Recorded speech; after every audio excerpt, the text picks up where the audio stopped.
Hey guys, tonight we are wandering into the world of sleepless Victorians, where gaslight flickers against heavy curtains, where the hush of the street is punctuated by carriage wheels clattering over cobblestones, and where men and women alike lie awake, staring at plaster ceilings that refuse to offer any comfort.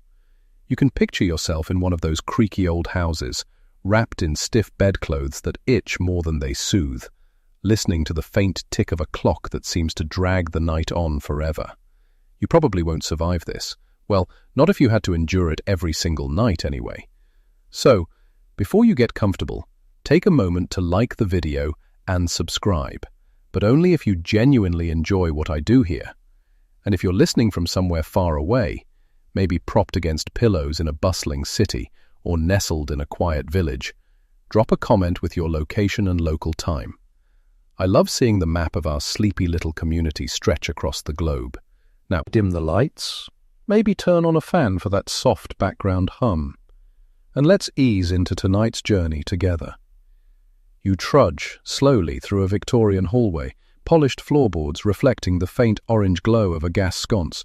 The walls are adorned with dark wallpaper patterned in paisleys that seem far too lively for such a dreary hour. You pass by portraits of stern ancestors, their painted eyes following you as though they too are awake at 2 in the morning.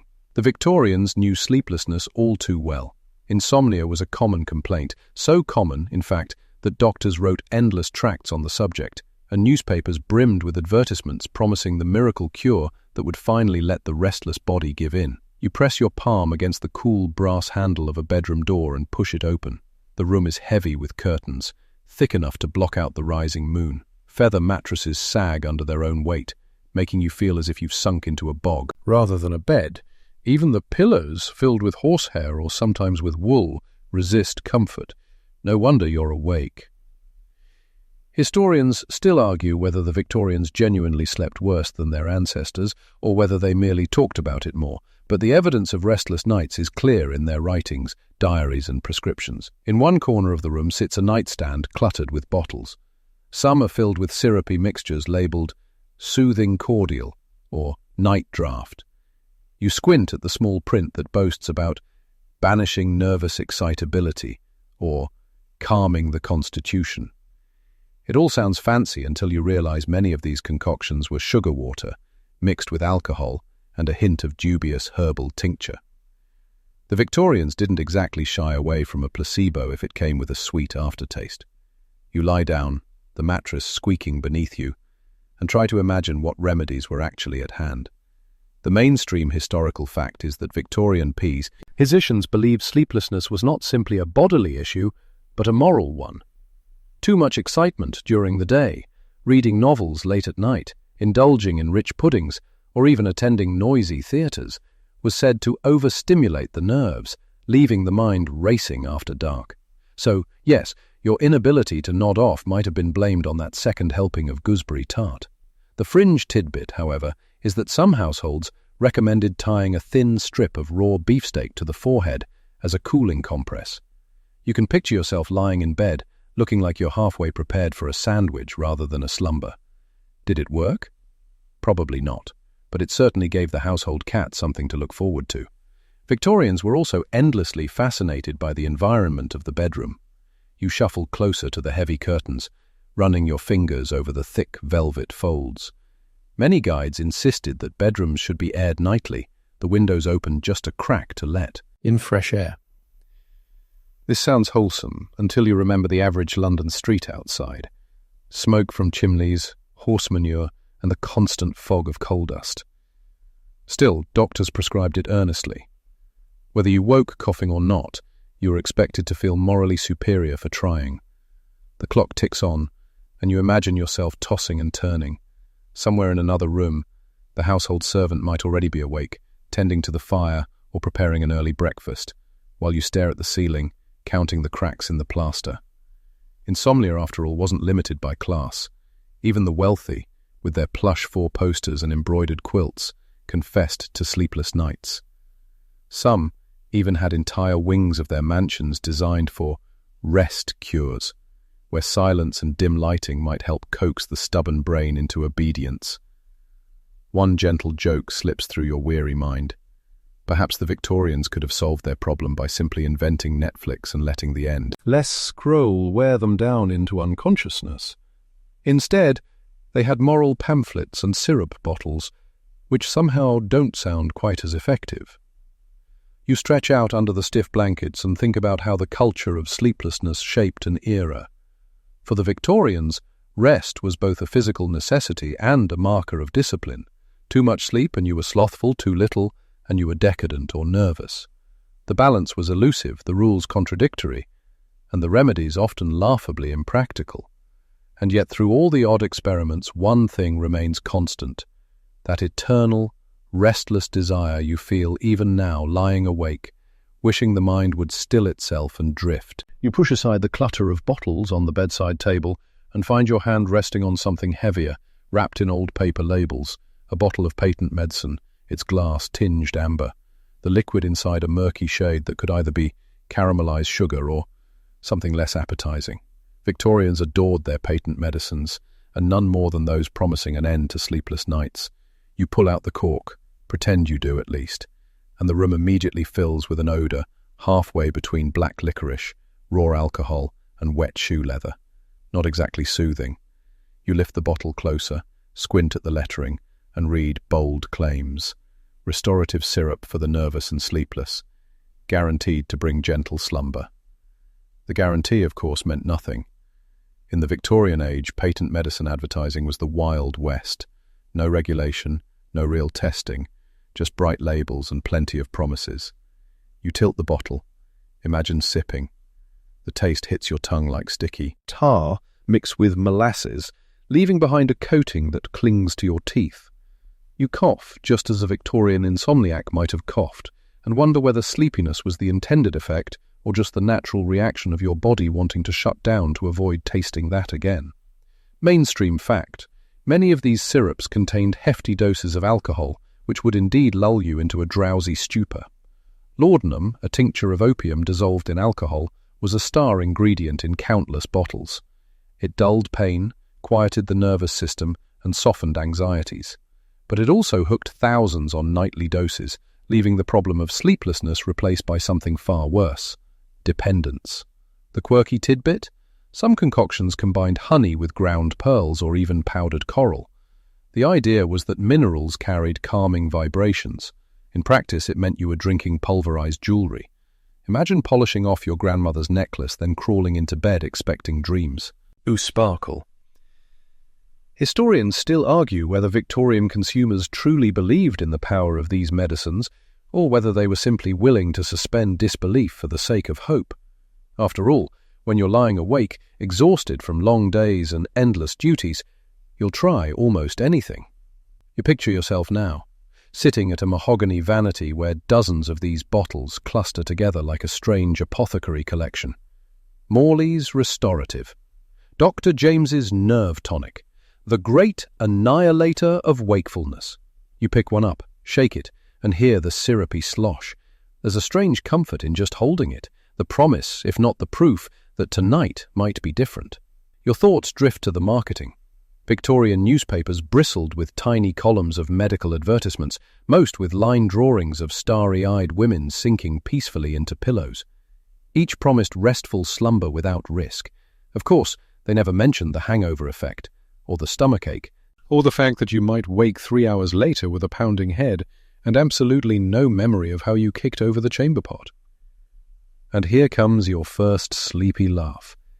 If insomnia didn't keep Victorians up at night, the sound of chamber pots being accidentally overturned in tenement buildings surely did.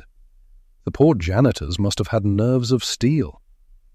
You walk a little further in your imagination, as if strolling through a Victorian chemist shop at midnight. Rows of glass jars line the shelves, some filled with dried herbs, others with suspicious liquids. The chemist himself looks drowsy, his spectacles sliding down his nose, yet he eagerly offers you the latest solution. He whispers about how the formula is imported from France, as if that makes it inherently more potent, when in truth it might be little more than coloured brandy.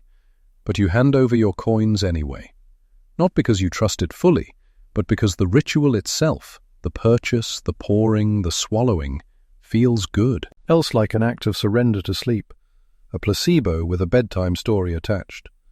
As you imagine swallowing another sip, the warmth spreads through your throat and stomach, a lazy heaviness that convinces you for a brief moment that maybe it is working.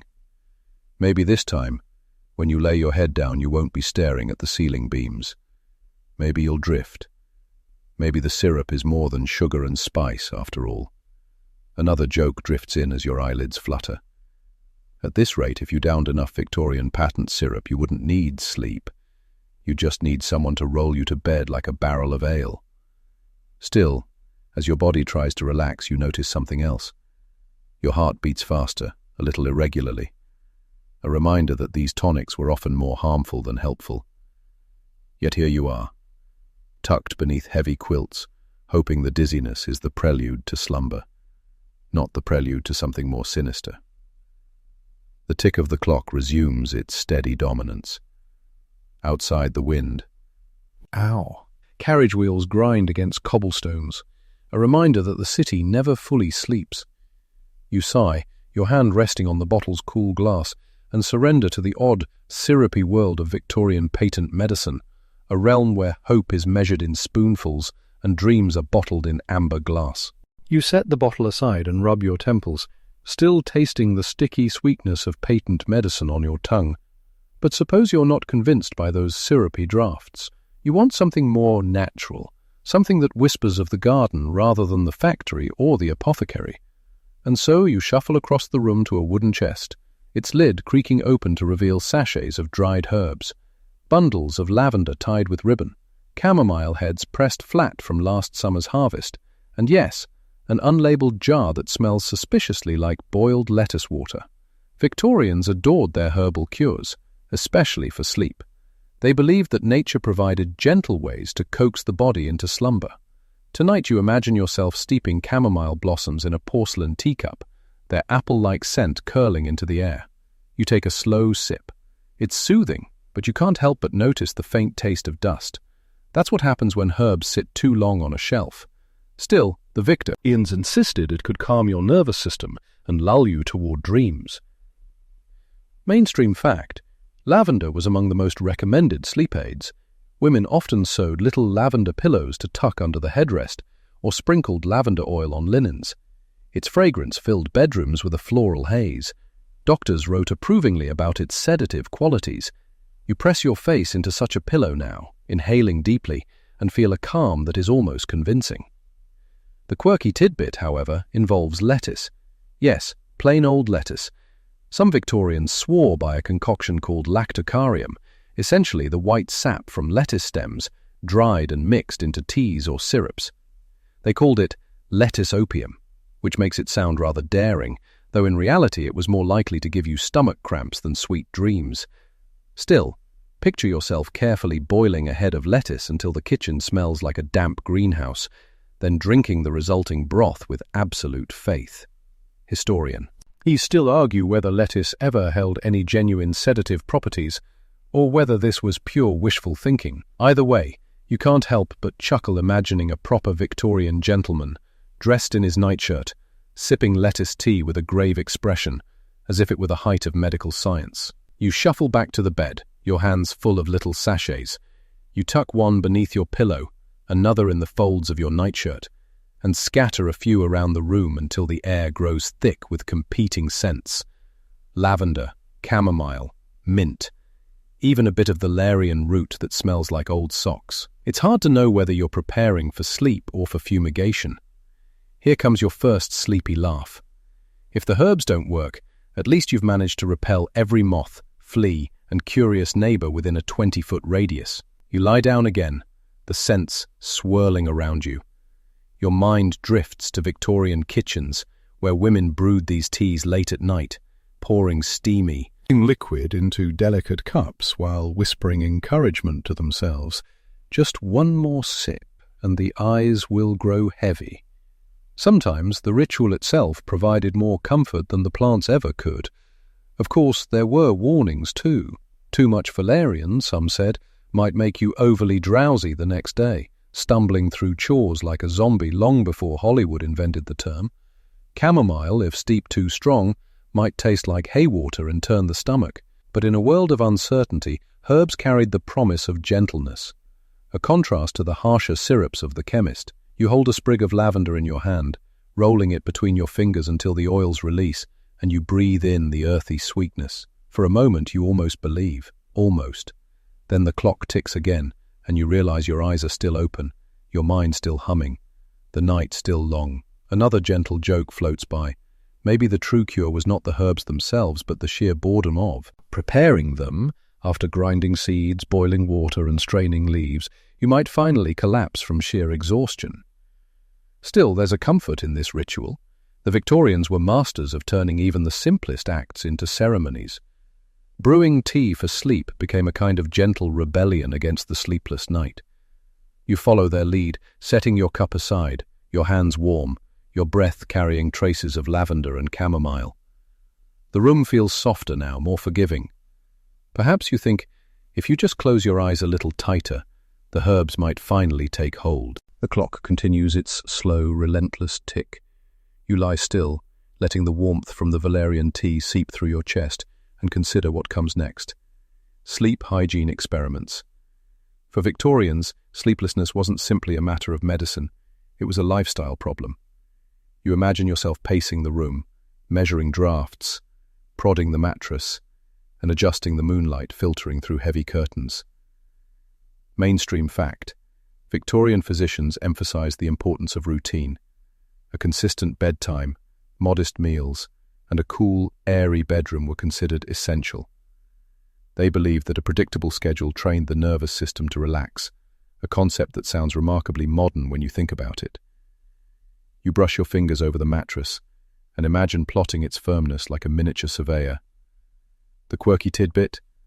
Some people actually charted the phases of the moon, convinced that sleep quality ebbed and flowed with lunar cycles. You picture an elegant lady, holding a pencil to a diary, noting, slept poorly, moon waxing, slept deeply, moon waning. Whether coincidence or not, this practice gave them a gentle illusion of control over their nocturnal rest. Historians still argue whether these strict regimens genuinely improved sleep or merely offered comfort through ritual. Diaries suggest both outcomes. Some found calm, others simply grew more anxious when the schedule failed. You walk to the window and crack it just a little, letting in the chill night air. The gaslight from across the street casts long shadows, and you inhale deeply, tasting the faint coal smoke mingled with damp stone. Airing the bedroom was believed to prevent the mind from becoming stagnant, yet one can't help but imagine coughing through the whole night from soot inhalation. Another approach involved mattress rotation. You kneel on the floor, lifting one side, turning it ever so slightly, convinced this small adjustment would redistribute nervous energies. It feels absurdly meticulous, and yet there's comfort in the attention to detail. The body might resist slumber, but the mind enjoys the illusion of mastery. Quirky Victorian advice didn't stop there. Some suggested sprinkling bran on the mattress to absorb moisture, while others lined the bed with sheets soaked in camphor or lavender water. You trace your fingers over imagined damp linen, picturing the faintly medicinal scent filling the room. It smells more like a pharmacy than a sanctuary, but therein lay their faith. Sleep hygiene wasn't just about the room. Diet played a critical role. Doctors recommended light suppers, avoiding heavy meats or alcohol close to bedtime. Mainstream fact: porridge, warm milk, and bland puddings were staples for the sleepless. Your mind drifts to a tiny porcelain bowl of oatmeal, steam curling lazily, and you almost taste the subtle sweetness. You recall diaries describing people lying awake, counting, pacing, and turning pages in medical pamphlets, measuring hoe until sunrise. A joke drifts through your half-asleep brain. It seems the most effective remedy might have been pure tedium, the endless monitoring of the environment itself. Yet there's merit in these practices. The moon phases, mattress rotations, and temperature adjustments show that the Victorians cared deeply about gentle, methodical solutions. Each movement, each small ritual, was a step toward calm, even if it didn't always succeed. Your fingers brush the edge of the pillow. You imagine the night stretches on, and you feel the gentle tug of curiosity as sleep continues to evade you. You remember the careful advice of Victorian physicians who believed that insomnia was not only a matter of body, but of environment. Windows needed to be opened just so, mattresses fluffed and turned, and even the phase of the moon was said to influence one's ability to drift off. Tonight, you follow in their footsteps, adjusting the room as if it were an elaborate experiment in human rest. Mainstream fact: many Victorian medical manuals insisted on strict sleep hygiene. They recommended airing the bedroom nightly to refresh the air, ensuring the room was neither too hot nor too cold, and maintaining a dark, quiet environment. Even the timing of meals and exercise was considered crucial. The Victorians believed that careful regulation of these elements could coax the nerves into peaceful slumber. You approach the window, cranking it open to let in a thin sliver of night air. It carries the distant scent of horse-drawn carriages and coal smoke, a mixture of industry and urban life. It is invigorating and unsettling at once. The chill brushes your cheek, promising clarity even as it teases rest. The quirky tidbit: some households hung aromatic herbs in the window frame to purify the air and promote relaxation. Lavender, rosemary, and pennyroyal were common choices, strung in little bundles that swayed with the night breeze. Imagine lying in bed with the scent of rosemary wafting past your nose, hoping it would lull you into dreams rather than make you sneeze. Historians still argue whether these environmental tweaks genuinely improved sleep or whether the benefits were largely psychological, the act of control itself easing anxiety about rest. Either way, the rituals had a calming effect, even if they were rooted more in faith than science. You adjust the mattress, prodding at the stuffing until it conforms to your back, then fluff the pillows to cradle your head just right. The process is tedious but soothing. Each adjustment offers a tiny victory, a promise that tonight, perhaps, your mind might finally let go. You think of the night charts some physicians recommended. They instructed the sleepless to record their habits, when they ate, when they exercised, and even when they felt drowsy. This obsessive tracking was meant to reveal patterns, to allow for precise correction of the body's rhythms. You imagine yourself keeping such a chart, noting each yaw, each toss and turn, each sip of herbal tea, until the morning light creeps over the horizon. Another sleepy joke drifts in. Perhaps the chart itself was the cure. By the time you finished plotting each minute of your restless night, exhaustion would have carried you off. You move to the bedside table, taking a small notebook and pencil, sketching your observations. Window slightly ajar, mattress firm, pillow fluffed, moonlight streaming faintly. Even in these meticulous routines, the room remains a haven of gentle activity, a quiet battlefield between wakefulness and sleep. Victorian guides also recommended stretching and light exercise before bed. You imagine lifting arms slowly, rolling shoulders, flexing toes, tiny movements meant to soothe restless muscles. In practice, this often resulted in small yawns and a general sense of bodily fatigue. Mainstream advice: never overexert yourself, for excitement could keep you awake longer. Your senses now fully tuned, you notice the faint creak of floorboards, the distant clatter of a late-night carriage, the whisper of curtains shifting in the breeze. Each sound is part of the night's symphony, a lullaby of subtle distraction. You sigh, settling back against the mattress, tracing the outlines of the window frame in your mind. Sleep still teases, but the rituals themselves, the air, the pillows, the charts, bring a soothing cadence. Perhaps tonight, at last, your body will follow the gentle guidance of the environment. The night stretches long, and now your curiosity drifts toward even stranger, more eccentric solutions. You glance around the bedroom, imagining the odd remedies that Victorian households sometimes embraced, the ones that seem almost comically inventive today. These are not medicines or herbs, nor even gadgets, but little experiments, whimsical acts of faith designed to coax the restless into slumber. Mainstream fact: Victorians often employed home remedies for insomnia, many of which sound peculiar to modern ears. Some involved placing food near the bed, others focused on sensory experiences, and a few demanded entirely theatrical rituals meant to quiet the nerves. There was a strong belief that sleep could be induced by manipulating the immediate environment in subtle, almost mystical ways. You kneel by the bed and pick up an onion bulb, yes, a plain, raw onion. The quirky tidbit: some guides suggested placing a halved onion under the pillow to draw away restlessness. It was thought that the pungent aroma would absorb anxieties, almost like a spiritual sponge. You wrinkle your nose and imagine the scent mingling with lavender and chamomile, a curious bouquet that might make even the bravest nostril recoil. Historians still argue whether such remedies were symbolic gestures or if people truly believed in their efficacy. Diaries and letters suggest both. Some swore by them, while others noted only mild amusement or occasional irritation. You can almost hear a Victorian husband grumble, "Madeline, must we really sleep with onions tonight?"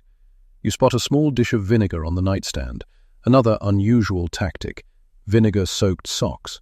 Yes, Victorians recommended soaking socks in vinegar, wringing them out and pulling them over tired feet. The sensation was said to improve circulation, calm the nervous system, and draw away restlessness. You wiggle your toes at the thought, imagining a mixture of chill, acid, and the faint tang of wool. It seems improbable, and yet the act itself, carefully preparing and donning these pungent socks, must have offered a sense of control over sleeplessness. A sleepy joke drifts through your mind. Imagine the poor servants tasked with keeping vinegar-soaked socks warm and clean while tiptoeing through drafty hallways. A hazardous profession indeed. You return to the bed, noticing the careful layering of objects designed to encourage rest. Beside the onions and vinegar socks, small charms and trinkets might be tucked beneath the pill. How? Crystals, polished stones, or tiny coins were sometimes believed to attract restful energies. You picture your fingers brushing over these, a faint metallic clink echoing in the still room. Some households took inspiration from folklore: a sprig of rosemary tied to the bedpost, a strand of garlic suspended above the pillow, or even the recitation of calming rhymes before sleep. All were meant to align the mind with gentle rhythm. Mainstream fact: Victorian culture blended medical advice with superstition, creating a hybrid approach to insomnia that was part science, part ritual, and part faith. You take a deep breath and survey the scene. Onions, vinegar socks, lavender sachets, valerian tea, buzzing gadgets. It seems chaotic, and yet there is an underlying logic. Each method addresses a different aspect of restlessness: scent, touch, taste, sound, and ritual. The Victorians believed that by layering interventions, sleep could be coaxed like a timid child into obedience. A final chapter: Uckle surfaces. Perhaps the most effective remedy was the sheer absurdity of it all. By the time you had prepared onions, vinegar socks, and crystals, your body might simply give up and surrender to exhaustion. You lie back, allowing the weight of routine, ritual, and mild absurdity to settle over you. The night hums softly with expectation, and somewhere in this tapestry of unconventional remedies, a sense of gentle calm begins to bloom. You open your eyes again to the dim glow of the gas sconce. The herbs have left you more fragrant than sleepy, and so your gaze drifts toward the corner of the room where odd devices sit stacked on a shelf. Victorians, never ones to shy away from inventiveness, turned sleeplessness into a playground for gadgeteers. Tonight, you reach for one of their peculiar bedtime contraptions, marveling at the creativity and the desperation behind each invention. You start with something that feels familiar: a weighted blanket. Not quite the modern, Instagram-approved version, but a heavy quilt sewn with layers of dense material. When you tug it over yourself, the weight presses you into the mattress like a polite but insistent sheepdog. The Victorians swore that the steady pressure calmed the nervous system, a belief oddly in step with modern science. Mainstream fact: doctors in the 19th century did recommend heavy bed covers to soothe agitation, especially for patients in asylums. The confinement was thought to mimic the comfort of swaddling an infant. But the quirky tidbit lies in the pillows. You flop your head onto one, stuffed not with feathers but with cooled river stones. Yes, some clever inventor thought to line pillows with smooth pebbles, claiming their cool touch could calm overheated minds. You imagine tossing from side to side, only to be met with the sensation of sleeping on a polite gravel road. Not exactly the dream. Historians still argue whether such devices were genuinely used by families in their bedrooms, or whether they lived mostly in the realm of patent catalogues and curious exhibitions. What is certain is that Victorians adored novelty.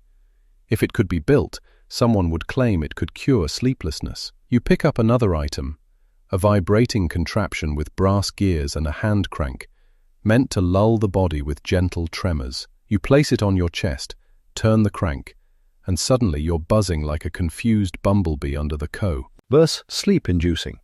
Maybe if you pass out from laughter first. The noise alone might have woken the entire household. Here comes your first sleepy joke. Imagine trying to explain this buzzing machine to your spouse. Don't worry, darling, it's not haunted. It's supposed to help me snooze. Another gadget resembles a cooling helmet, a metal frame lined with pockets meant to be filled with cold water or ice, strapped over your head like some medieval knight gone soft. The theory was that cooling the brain could reduce overstimulation and induce calm. You sit there with a leaky helmet, water dripping down your nose, wondering whether you look more like a scholar or a lunatic. You sigh, setting the helmet aside. The bed is cluttered now, strewn with blankets, stones, buzzing cranks and dripping contraptions.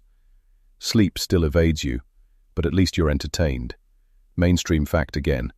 Many Victorian guides recommended mechanical beds. Some could tilt gently, shifting your posture from upright to reclined, meant to mimic the effect of rocking a cradle. Wealthy families might commission such beds with intricate mechanisms hidden beneath the frame. Imagine lying back as the mattress slowly tips, your feet rising like you're on the gentlest roller coaster of your life. But even more curious were the alarm beds, designed to wake you rather than soothe you. Springs beneath the mattress would suddenly collapse at a set hour, dumping you onto the floor. You chuckle, realizing that if such a bed malfunctioned in the middle of the night, your insomnia would be solved by pure shock. Historians still argue whether these devices genuinely circulated among ordinary people or remained luxuries for eccentric inventors and curious elites. Yet they reveal a truth. Victorians approached sleeplessness with both seriousness and whimsy, as if determined to engineer their way into unconsciousness. Another sleepy laugh bubbles up. Perhaps the real cure wasn't the gadgets themselves, but the act of fiddling with so many knobs and cranks that you eventually wore yourself out and collapsed. You stretch beneath the heavy quilt once more, humming faintly from the buzzing contraption, your head still damp from the cooling helmet. It's absurd, uncomfortable, and strangely cozy all at once. You close your eyes, imagining the inventors proudly demonstrating these devices at exhibitions, their mustaches bristling with confidence as they promised that sleepless nights were now a problem of the past. But as the clock ticks on and your eyes remain stubbornly open, you realize what every Victorian insomniac eventually did. No matter how clever the gadget, the night has its own patience, and sleep arrives only when it pleases. You push aside the pile of gadgets, their clunky gears and dripping helmets sliding toward the foot of the bed. Tonight, you decide, you'll try something stronger, something the Victorians both revered and feared. Your hand hovers over the familiar amber title of laudanum, its label boasting in bold script, "Tincture of opium in alcohol, 10%. You uncork it carefully, the scent rising sharp and medicinal, somewhere between bitter wine and something darker. A teaspoon glints in the lamplight. You measure the drops with the same reverence you might give a sacred ritual. This, after all, was the Victorians' most potent ally against insomnia. Mainstream fact. Laudanum was everywhere in 19th century Britain. Doctors prescribed it for pain, coughs, stomach cramps, and of course sleepless nights. Parents even gave diluted versions to teething infants, desperate for peace and quiet. The line between medicine and hazard blurred with every dose. You tip the spoon to your lips, the burn of alcohol, the earthy tang of opium, and then a spreading warmth in your chest. Your limbs loosen as if someone cut the strings of a puppet. Sleep feels closer. But then, your mind flits to the warnings: addiction, dependency, the slow erosion of memory. Many. A Victorian light ended not in rest, but in the quiet creep of reliance. The quirky tidbit? Some households sweetened laudanum with cinnamon or orange peel, turning the bitter draught into something almost festive. Imagine sipping your holiday punch, only to slump sideways into the Christmas pudding before dessert is served. Historians still argue whether laudanum was seen primarily as a dangerous last resort or as a respectable household necessity. Diaries reveal both views. One woman praised it as her nightly comfort, while another cursed the fog that clung to her days after each sip. You picture famous Victorians caught in laudanum's web, the poet, Samuel Taylor Coleridge, drifting through opium-laden dreams, his verse blossoming into wild visions. Or Thomas de Quincey, whose Confessions of an English Opium Eater shocked and fascinated readers, detailing nights of ecstasy and dread. Their creativity became intertwined with sleeplessness, as if opium itself were both muse and jailer. You recline on the mattress, your thoughts slowing. A joke flickers in your drowsy brain. Perhaps Victorian publishers should have labelled laudanum the original bedtime story generator, but the haze doesn't guarantee peace. You shift under the covers, heartbeat irregular, mind floating between clarity and cloud. One moment you feel drowsy, the next, restless images tumble through your head, strange landscapes, half-formed sentences, faces that vanish when you try to look closer. Sleep feels both near and impossibly far. Some Victorians tried weaker opiates, poppy seed infusions brewed like tea, said to soothe without the stronger risks. You imagine steeping scarlet petals in hot water, the steam carrying a faintly sweet scent, the liquid pale as morning sunlight. It tastes harmless, but behind it lingers the same shadow of dependence. Another sleepy laugh. Maybe Victorians didn't need all this opium.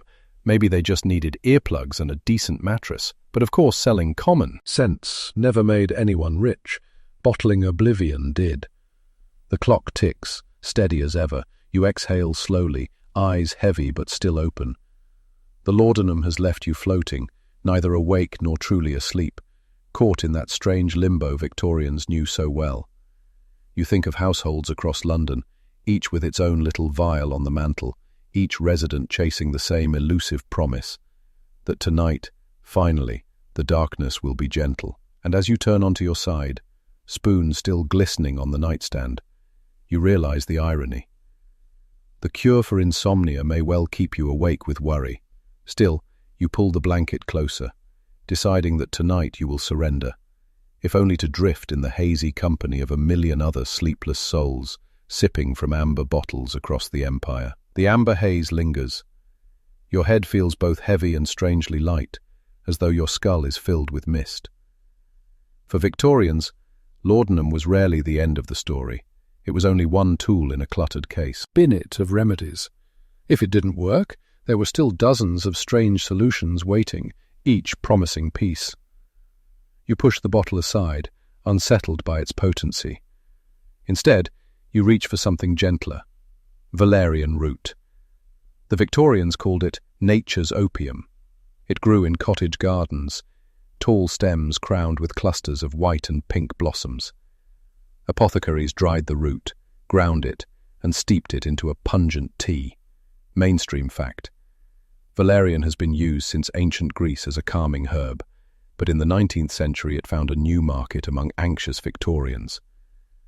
Doctors prescribed it not only for sleeplessness but also for hysteria, heart palpitations, and nerves. You hold the teacup under your nose. The smell is sharp, almost like old socks left in a damp drawer. You wrinkle your nose but sip anyway, the liquid earthy and bitter. A quirky tidbit. One Victorian medical guide actually recommended combining valerian with hot milk and sugar, calling it a comforting night draught. Imagine drinking gymsock tea with a splash of cream, convincing yourself it was a delicacy. You settle back, waiting for calm. Some Victorians swore by valerian's powers. Others mocked it as little more than superstition. Physicians were divided. Was this an effective sedative, or just another folk remedy dressed up in scientific language? Your mind drifts to Victorian bedrooms where valerian tea steamed beside glowing oil lamps.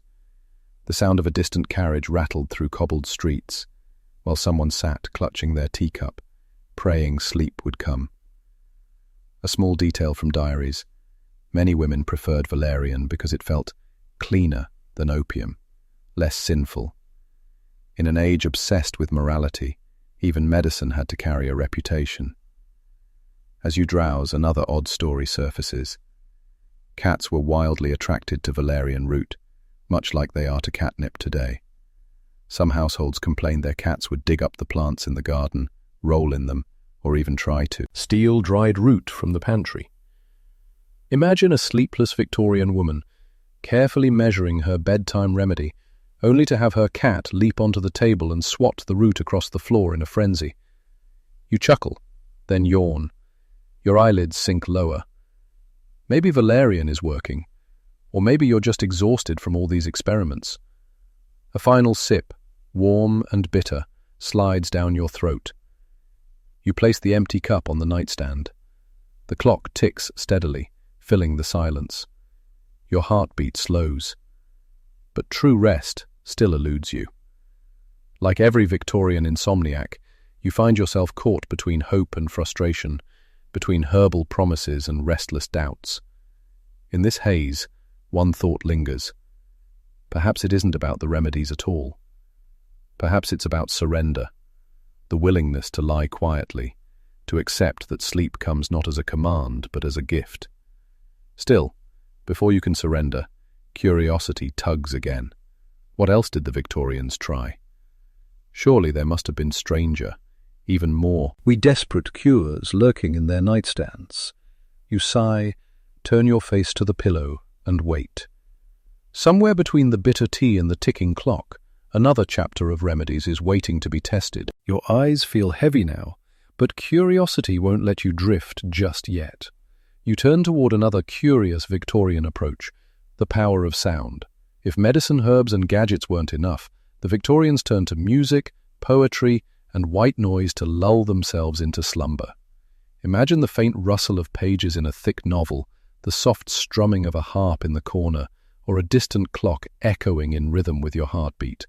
Mainstream fact, Victorians frequently employed gentle sounds as sleep aids. Lullabies weren't just for children. Adults were encouraged to listen to calm music or the rhythmic ticking of clocks to regulate the nervous system. Even the simplest metronomic sounds were thought to soothe the overactive mind.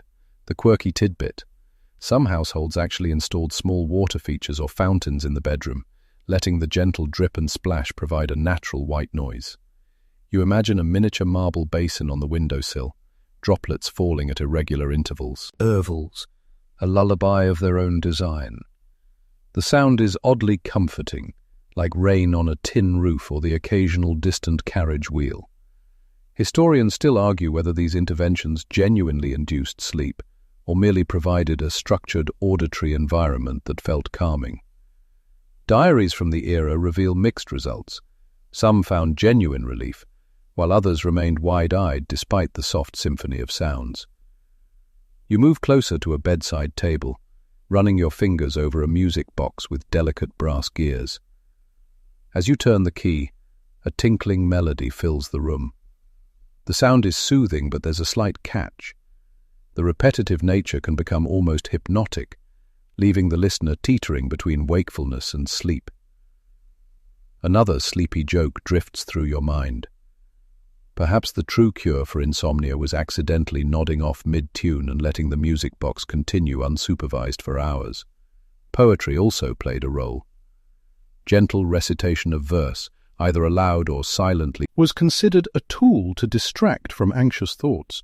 Imagine yourself whispering a Victorian poem about flowers, moonlight, or distant shores, each syllable a soft drumbeat against the night. The mind, focused on cadence rather than worry, finds a rhythm that encourages drowsiness. Victorian houses were rarely silent, but that wasn't always a problem. The ticking of clocks, the drip of water from pipes, and the distant calls of night watchmen all became elements of a structured soundscape. Mainstream fact: the concept of environmental acoustics was surprisingly sophisticated, with households actively curating their auditory surroundings to foster calm and rest. You lean back, listening to the imagined water feature, the soft music box, and the gentle whisper of poetry. The combined sounds create a lullaby uniquely Victorian, deliberate, patient, and oddly charming. The night's restless energy begins to ebb, replaced by a sense of ritualized serenity. A final light joke drifts in.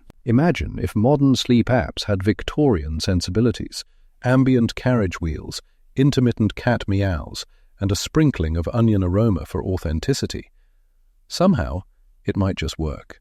As you settle once more beneath your heavy quilt, you feel a growing weight of relaxation. The room is no longer a battlefield between wakefulness and slumber. It is a carefully orchestrated symphony of sights, scents, textures, and sounds. Perhaps tonight at last, the melody will carry you gently into dreams.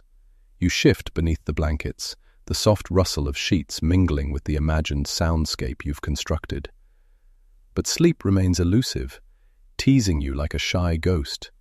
So now, your thoughts drift to the role of diet in Victorian insomnia remedies. Food wasn't merely sustenance, it was medicine, ritual, and sometimes an experiment in patience. You imagine yourself preparing a small midnight repast, guided by the wisdom of 19th century physicians.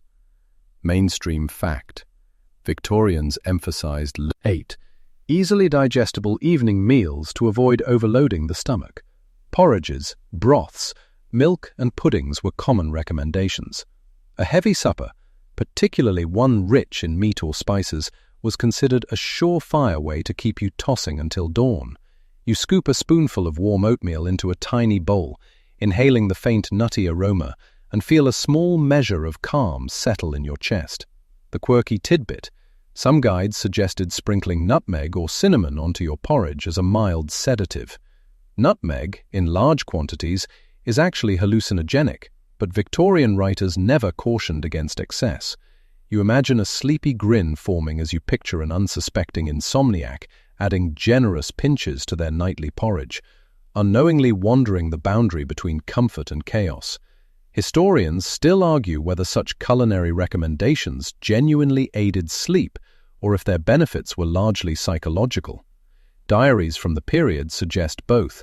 Some ate these dishes and found calm, while others grew frustrated at the elaborate rituals with minimal effect. You set the bowl aside and turn your attention to milk, another classic remedy. Warm milk was often infused with honey or a touch of brandy for extra soothing. Mainstream fact: milk contains tryptophan, a precursor to serotonin and melatonin, which could plausibly promote drowsiness. Quirky tidbit: some households went further, adding powdered flowers like rose or orange blossom to the milk, creating a floral lullaby in a cup. You inhale the imagined aroma, imagining your throat coated in gentle sweetness as you sip slowly. Desserts weren't excluded. Bland puddings or lightly sweetened custards were sometimes served to provide comfort without overstimulating the system. Imagine stirring a tiny bowl of semolina pudding by candlelight, the warm aroma rising like a soft cloud. A sleepy joke surfaces. Perhaps the most effective remedy was simply licking the spoon repeatedly until the mind surrendered. Read to exhaustion. You think about tea, too. While modern sensibilities warn against caffeine, Victorian herbal teas, like chamomile, lemon balm, or linden flower, were staples of the nightly routine. Some guides even suggested teas infused with a whisper of alcohol, just enough to warm the body without causing wakeful jitters. Mainstream fact: the combination of herbal compounds and ritualized drinking likely contributed to a real sense of relaxation. Your eyes trace the imagined candle flames flickering across the room. You picture a household seated quietly for their nightly nourishment, the act itself calming the mind. Perhaps the remedy was never purely medicinal, but a blend of warmth, ritual, and sensory attention. Another sleepy joke drifts through. Imagine someone carefully measuring spices into porridge while keeping an eye on the moon phase. By the time the porridge cooled and the spices settled, exhaustion would have claimed the insomniac anyway. You lie back, feeling the weight of ritual and anticipation pressing gently against your shoulders. The combined aroma of herbs, the taste of warm milk, and the soft textures of blankets create a symphony of sensory cues. The night is long, but in this Victorian theatre of preparation, perhaps sleep is finally within reach. You roll onto your side, tracing the comforting pattern of the quilt with your fingertips, and your mind drifts to the Victorian fascination with baths and personal hygiene as sleep aids. For them, cleansing the body wasn't just about health. It was a gentle ritual that signaled the transition from the busy world to the quiet night. You imagine yourself in a clawfoot tub, water steaming softly, the scent of lavender or rosemary mingling with the warmth of the room. Mainstream fact: warm baths were commonly recommended to relax muscles and prepare the body for rest. Physicians advised immersing oneself for 20 to 30 minutes before bedtime, sometimes adding herbs or essential oils to enhance relaxation. The warmth increased blood flow and lowered core body temperature afterward, a physiological cue for drowsiness. The quirky tidbit: some households went a step further, suspending tiny bundles of flowers, spices, or even bits of seaweed above the bath to release subtle aromas as the steam rose. Imagine lying in the water, inhaling faint whiffs of thyme and dried petals, your nose twitching in mild amusement at the mixture of scents.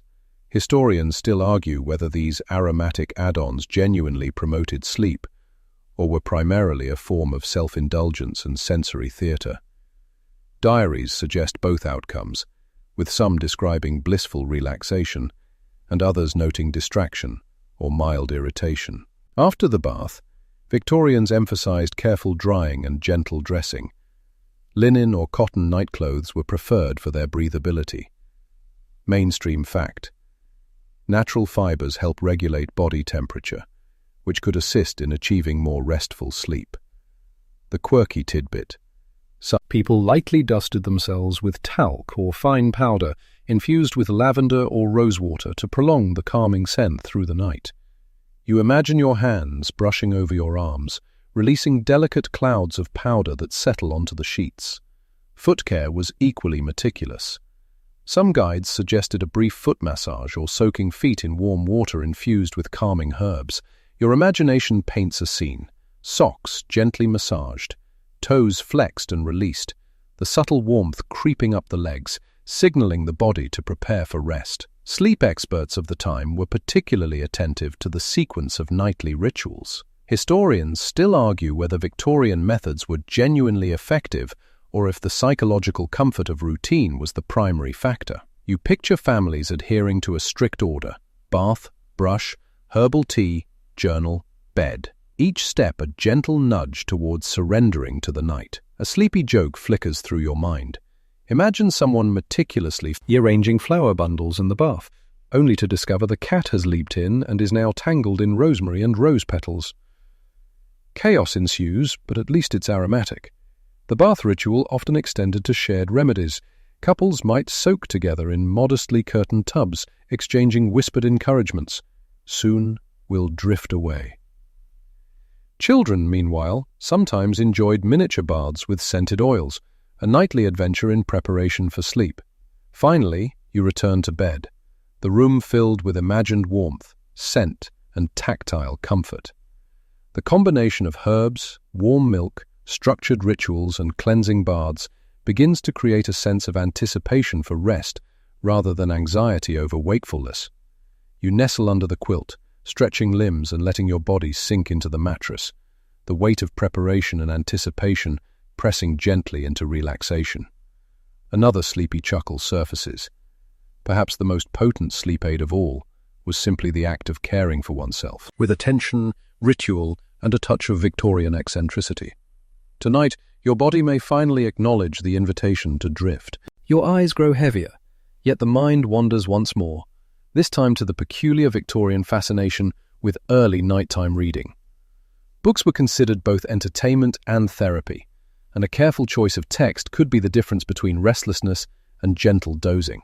You picture yourself holding a leather-bound volume, pages slightly yellowed, the scent of ink and paper mingling with lavender and valerian from the nightstand.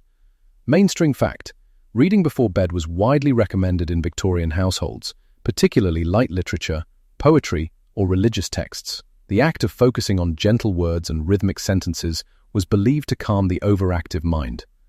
Diaries from the era frequently mention the soothing power of bedtime reading, with families passing down beloved books specifically for night use. The quirky tidbit: some guides suggested reading aloud to oneself in a slow, deliberate monotone. The cadence of the voice, even if only in whispers, could induce a hypnotic sense of calm. Imagine murmuring lines of a pastoral poem, pausing only to watch candlelight flicker across the page, as if the room itself is breathing along with you. Historians still argue whether the effectiveness of such reading lay in the content, the rhythm of the voice, or the mere act of distraction from anxious thoughts. Perhaps it was all three. You turn the page, letting your eyes skim the familiar phrases. Victorians often favoured pastoral scenes, gentle moral tales, or poetic imagery that evoked nature and tranquility. Mainstream fact: even fiction aimed at adults often contained long passages describing gardens, meadows, or the rising moon, each sentence a soft push toward drowsiness. Another curious tactic involved intentionally dull or repetitive texts. Some guides suggested rereading the same chapter nightly until it became memorized, the predictability of words providing comfort. You smile at the image. A young woman or gentleman, eyes heavy, whispering tea. These same lines from memory, drifting toward dreams without even realizing it. Sleep-focused literature sometimes included guided reflection. Diaries and self-help manuals advise readers to imagine themselves in the scenes described, walking through a quiet forest, tending a garden, or floating in calm waters. Quirky tidbit: some guides even encouraged visualizing mundane chores performed perfectly, believing that mastering the imaginary world could reduce mental tension in the real one. You picture yourself gently raking leaves in a sunlit garden, the act simple and oddly satisfying. Victorians also appreciated humor, albeit gentle, in their bedtime reading. A witty anecdote or light-hearted joke could release lingering tension, making the body more receptive to rest. You imagine a line about a clumsy house cat or a forgetful butler, causing a soft chuckle before the yawns take over. By now your hands are relaxed, the book resting on your chest. The combined effect of the text, scent, warmth, and previous rituals begins to lull your mind. Mainstream fact: reading before bed lowers heart rate and quiets intrusive thoughts, both of which modern studies confirm as beneficial for sleep, a practice the Victorians stumbled upon centuries earlier. A final light joke drifts through your half-lidded eyes. Perhaps Victorian sleep guides were just early ASMR enthusiasts, inventing rituals and routines to create sensory comfort for the weary brain. You close the book gently, letting the room's scents, the warmth of blankets, and the memory of carefully curated rituals envelop you. The mind, guided by rhythm, repetition, and gentle amusement, begins its descent into rest. You shift slightly under the weight of blankets, the room steeped in quiet ritual, yet your mind lingers on one more Victorian obsession: the delicate interplay of light and shadow. Sleep was not simply the absence of wakefulness. It was an environment, carefully curated, with every flicker and hue serving to coax the mind toward rest.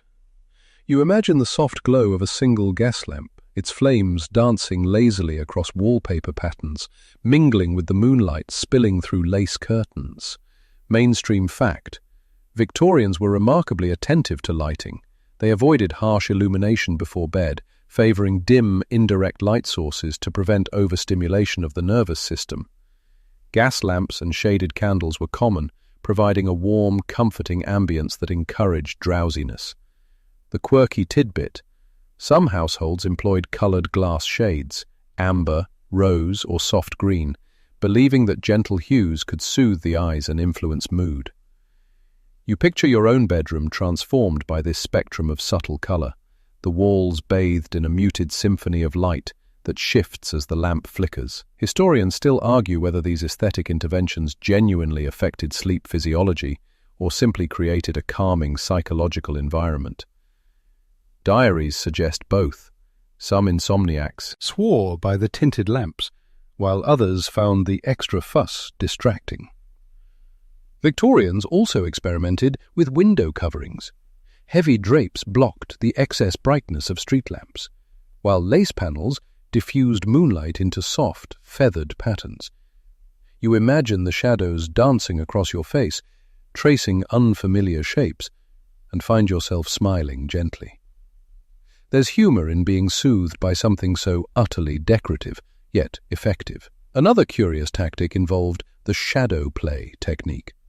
Some guides suggested gazing at the soft movement of shadows cast by curtains or small figurines, encouraging the eyes to focus and the mind to wander. Quirky tidbit.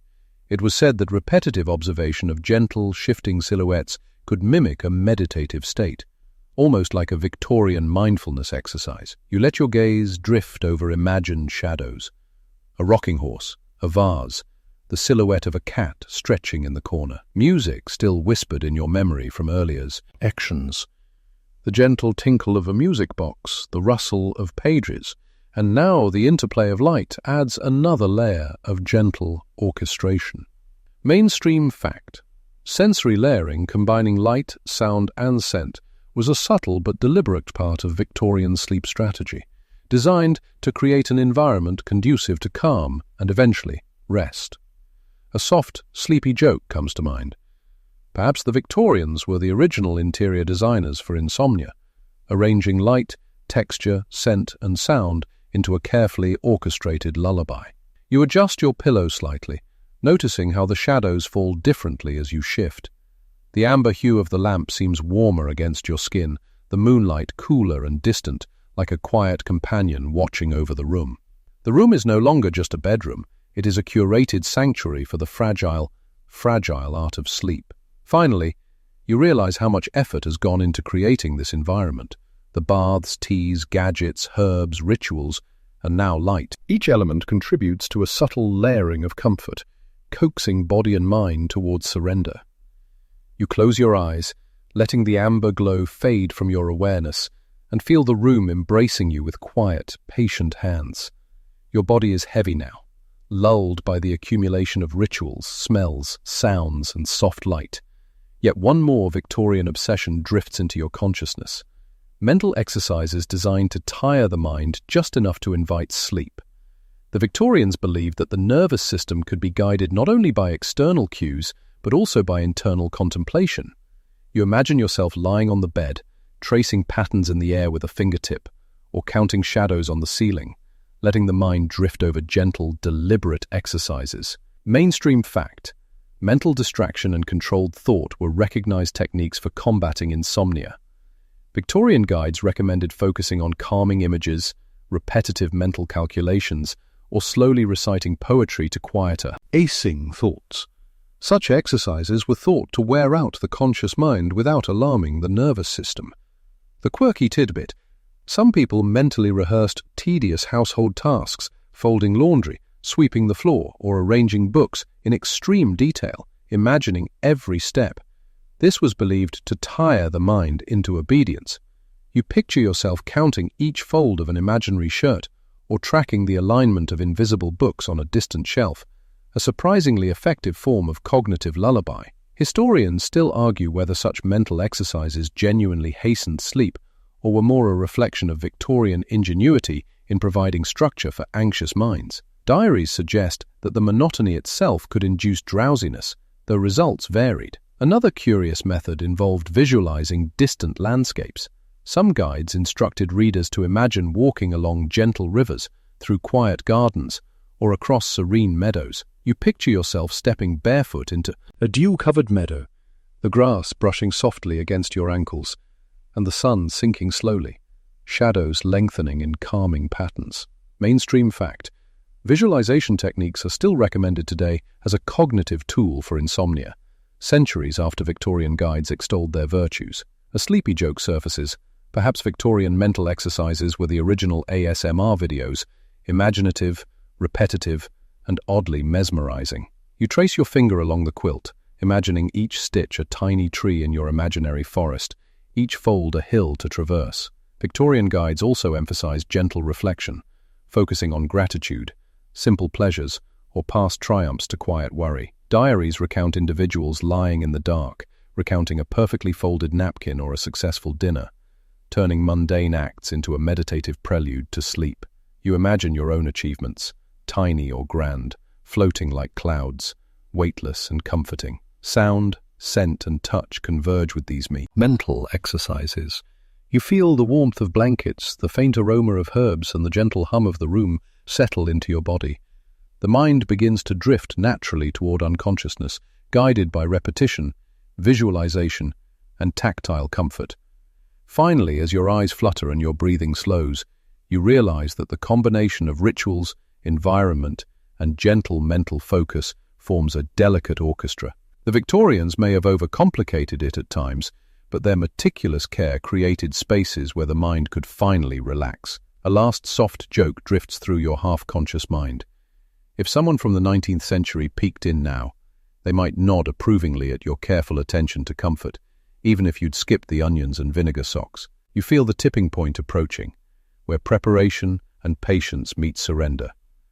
Tonight, perhaps, sleep will finally take hold. Your body feels almost weightless now, cradled by blankets and the gentle hum of the night.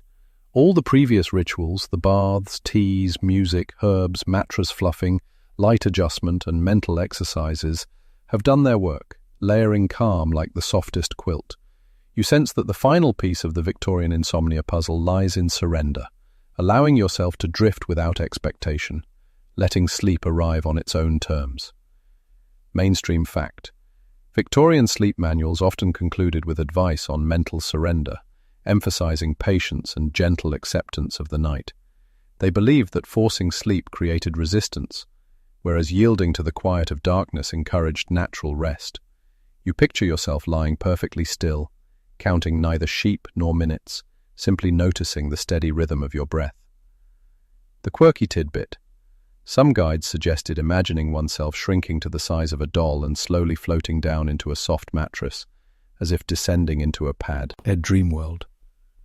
You smile at the thought, imagining miniature hands and feet softly landing on cloud-like sheets, every movement deliberate and slow.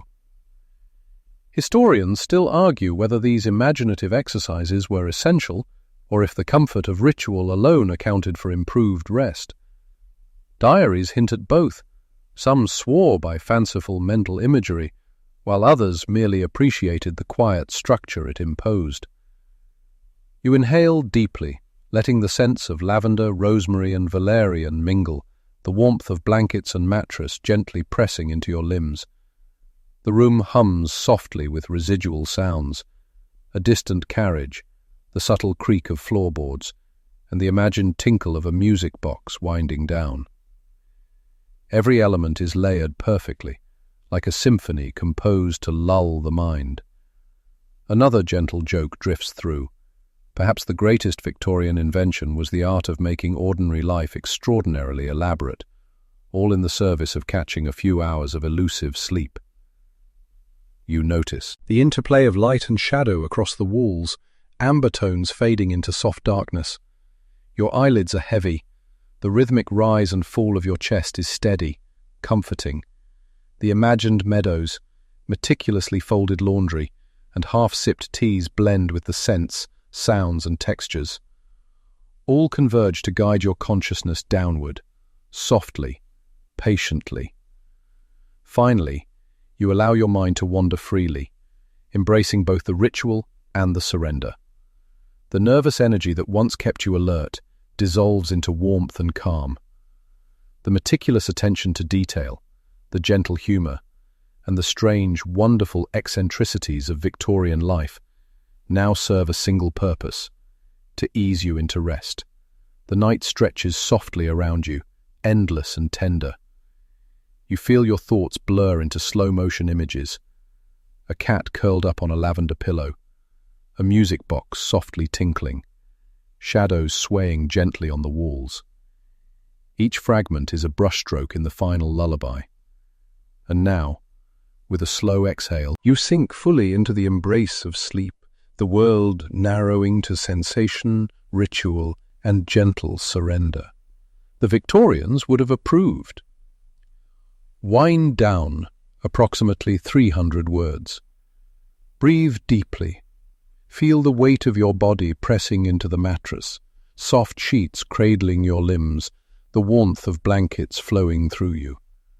Let the scents of lavender, rosemary, and valerian drift through your awareness like a gentle cloud, unhurried and tender. The world outside your room exists only as distant whispers: the soft creak of floorboards, the faint rustle of curtains, the occasional murmur of a carriage or the wind. You notice the gentle cadence of your heartbeat, steady and rhythmic, like a metronome for relaxation. Picture the amber glow of candlelight fading slowly into darkness, shadows retreating as comfort fills every corner of the room. Feel your muscles loosen, each joint softening, every thought slowing. Let your imagination float to gentle landscapes, quiet gardens, or meadows touched by mow. Onlight, the world serene and kind. Minor absurdities, the onion under the pillow, vinegar-soaked socks, miniature water fountains, are now just soft amusements in the theatre of your mind, making the environment cozy rather than chaotic. Release any effort. Sleep is not commanded, it is invited. Let the careful layering of rituals, scents, sounds, textures, and mental exercises wash over you, a lullaby of attention and patience. Each breath is longer, each exhale deeper. Imagine yourself sinking slowly into a padded dream, the room embracing you tenderly, patiently, without urgency. You are safe. You are comfortable. And as your mind drifts softly into the gentle night, surrender to the quiet orchestration of your senses, the whimsical guidance of Victorian wisdom, and the natural rhythm of rest. Tonight, sleep comes to you, softly, quietly, and endlessly. Sweet dreams.